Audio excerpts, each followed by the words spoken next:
निवडणूक विधानसभेची झाल्यानंतर वर्षभरापासून आम्ही रस्त्यावरती आहेत आणि जिथं जिथं आम्ही बैठका सभा जिथं घेतल्यात त्याच्यामध्ये सर्व लोकांचा प्रतिसाद एकदम चांगला आहे. बीड शहरामध्ये पैसे वाटपाचा प्रकार समोर आलेला आहे. तक्रार देखील करण्यात आली आहे आणि पैसे वाटणाऱ्यांकडे एका विशिष्ट पक्षाचं बॅनर देखील आढळून आलं. मला काल पण तो व्हिडिओ पण माझ्याकडे आलेला आहे. त्या संदर्भातलं मी प्रशासनाला ह्या संदर्भातलं बोललेलो पण आहे तिथे मी आणि प्रशासनाने दखल घेतली की नाही आत्ता मला कळेल. पण जो प्रकार आणि जो व्हिडिओमध्ये जे लक्षात येते की एक पक्षाचं त्याच्यामध्ये पॉम्पलेट तिथं सापडलेलं आहे आणि कशा पद्धतीने एखादा हताश झाल्यानंतर लोक निवडणूक घसरल्या हातातून गेल्यानंतर हा प्रकार दिसून येतो.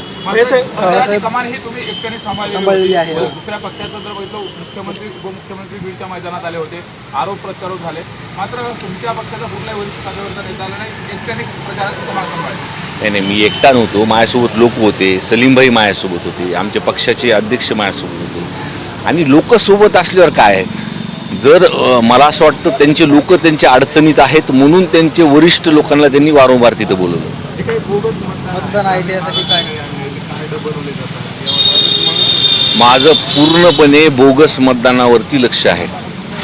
ज्या कर्मचाऱ्यांनी ते जे मतदान जिल्ह्याभरातून जे काय गावातून बोगस मतदान त्याची यादीसुद्धा तयार आहे. म्हणून माझी जे बोगस मतदार आहेत त्यांना विनंती आहे की तुम्ही काळजी घ्या बीड शहरामध्ये येताना. वैभव नाईकांनी आरोप केला एकनाथ शिंदेवरती की ते सिंधुदुर्गात गेल्याच्या नंतर त्यांनी बॅगांमध्ये पैसे आणले होते. नाही ते काही बघितलं नाही. त्यांनी आरोप केला की काय विश्वास असणार? आमची प्रतिष्ठा नाही, ही सर्वसामान्य लोकांची प्रतिष्ठा आहे. भैया आपण जर बघितलं तर आपण नगरपालिकेचे अनेक निवडणूक बघितले, पण ह्या निवडणुकांना मुख्यमंत्र्यांनीच सभा घेतली शेवटची. मी तुम्हाला सांगितलं ना की त्यांचे जे नवीन लोक जे त्यांनी घेतलेले आहेत तर ते अडचणीत असल्यामुळे त्यांनी वारंवार त्यांच्या पक्षश्रेष्ठींना बोलले असेल, त्याच्यामुळे ते आले असतील. क्षीरसागर कुटुंबामध्ये तुम्ही एकीकडे होते, संपूर्ण कुटुंब एकीकडे होते, याकडे कसे बघता तुम्ही वारंवार हाच प्रश्न विचारतात, पण आता प्रत्येक निवडणुकीमध्ये उत्तर लोक देतात. भैयासाहेब आपण जर पाहिलं तर बीडच्या निवडणूक प्रचारामध्ये विकासाच्या प्रश्नाबरोबर क्षीरसागर मुक्त नगरपालिका असं सगळं पक्षाकडून ठरवण्यात आलं होतं. काय नेमकं कारण आहे क्षीरसागर मुक्त नारा पक्षाकडून? मला वाटतं मी लहानपणापासून बघतो, 20-25 वर्षापासून हाच नारा चालतो. पण क्षीरसागर असेल, जो काम करेल तो टिकेल.